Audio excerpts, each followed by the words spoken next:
안녕하세요. ESF 울산지구 감상은 간사입니다. 7월 31일 일요일양식 본문 말씀은 시편 7편 1에서 17절 말씀입니다. 오늘 본문에서 다윗은 아주 곤혹스러운 상황 가운데 있습니다. 2절에서 그들이 사자같이 나를 찢고 찢을까 하나이다 라고 고백합니다. 다윗은 부당하게 비난받고 거짓 고소를 당해서 마음이 매우 고통스럽습니다.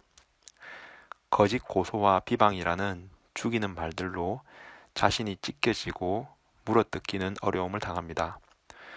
본문은 위기의 상황 가운데 다윗을 통해 신자들이 나아갈 바를 말씀해 주고 있습니다.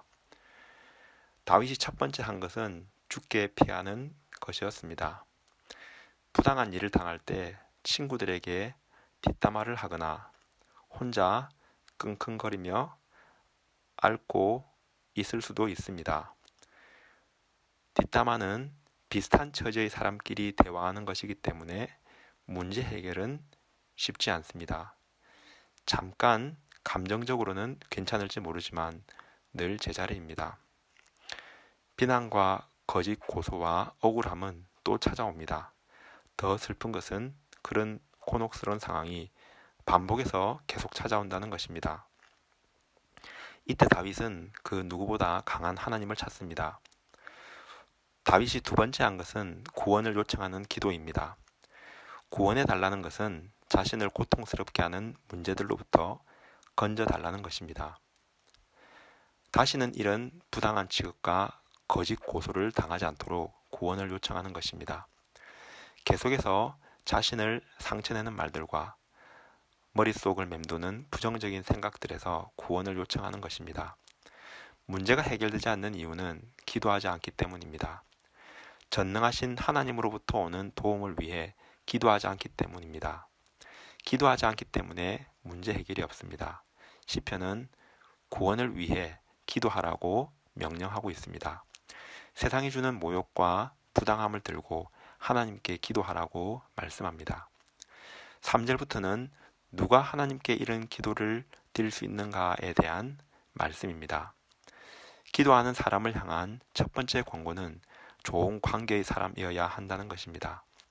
힘없고 돈 없을 때는 좋은 사람 같아 보입니다. 그러나 힘 있을 때 그 사람의 진짜 성품이 보입니다. 좋은 관계의 사람은 힘이 있다고 약자에 대해 부당한 대우를 하지 않습니다.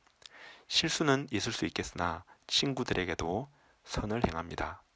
평소 불편한 사람이라 할지라도 부당하게 대하지 않습니다. 사람과 좋은 관계를 갖는 것이 위기의 때에 하나님께 당당히 기도할 수 있게 합니다. 평소의 인간관계는 하나님과의 관계에 영향을 끼칩니다. 기도하는 사람을 향한 두 번째 권고는 하나님을 바로 아는 사람이어야 합니다.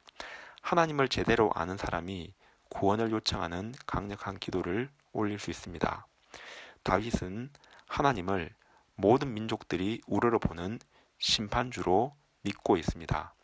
하나님을 높으신 권세자로 믿는 자가 구원의 기도를 올릴 수 있습니다.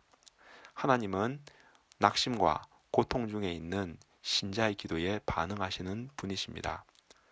하나님은 신자들의 기도를 들으시고 다양한 방법으로 악인을 심판하십니다. 회개치 않는 자를 대적하여 칼을 가시며 심판을 준비하기도 하시며 활 시위를 당겨 악인을 향해 겨냥하고 계시기도 합니다. 뿐만 아니라 악인이 스스로 자기가 판 웅덩이에 자기가 빠지게 함으로 파멸하게 만드십니다. 악인은 자기 함정에 자기가 빠져 망하게 됩니다. 시편은 세상 속에서 억울하고 부당하게 고통당하는 이들에게 하나님께 피하라고 초청하고 있습니다. 전능하신 능력의 하나님께 구원을 요청하며 기도하라고 초대하고 있습니다. 사랑하는 일요일양식 구독자 여러분, 생활 속에서 자존감 떨어지고 부당한 대우를 받는다고 느껴지거나 마음이 상하는 일이 있을 때마다 하나님께 피하고 구원을 요청하는 하루하루가 되시길 소망합니다.